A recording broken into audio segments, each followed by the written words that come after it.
2.5 సంవత్సరాల నుంచి మేయర్ గారు డిప్యూటీ మేయర్ గారు ఏం చేస్తా ఉన్నారో ప్రజలకు చెప్పాల ముందు.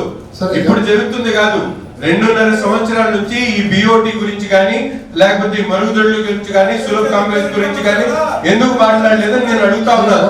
ఈ రోజు మీరు మాట్లాడుతా ఉన్నారు, జరిగినటువంటి విషయాలన్నీ కూడా వివరించి చెప్పాలా ప్రజలకి.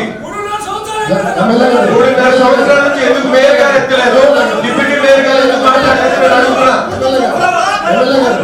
కండిషన్ బట్టి అతనికి 2 years పాస్పోర్ట్ చేయాల్సిందే, అతను కరోనా టైంలో చేసుకోలేకపోయాడు.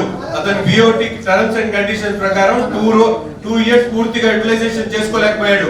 ఆ బిఓటి ఇచ్చినటువంటి టర్మ్స్ అండ్ కండిషన్స్ పక్కన పెట్టి 2.5 సంవత్సరాల్లో ఎక్కడ ప్రైవేట్ గా ఆర్ఎల్ పెట్టి వసూలు చేసుకునేటువంటి కార్యక్రమం చేసుకున్నారు. ఇప్పుడు 50 లక్షల రూపాయలు వస్తుందని చెప్తున్నారు. నిజంగా నెలకి 50 లక్షల రూపాయలు వచ్చేటట్టయితే గత 2 సంవత్సరాల నుంచి ఎవరు వసూలు చేశారు, ఎట్లా వసూలు చేశారో క్లియర్ గా బయటకు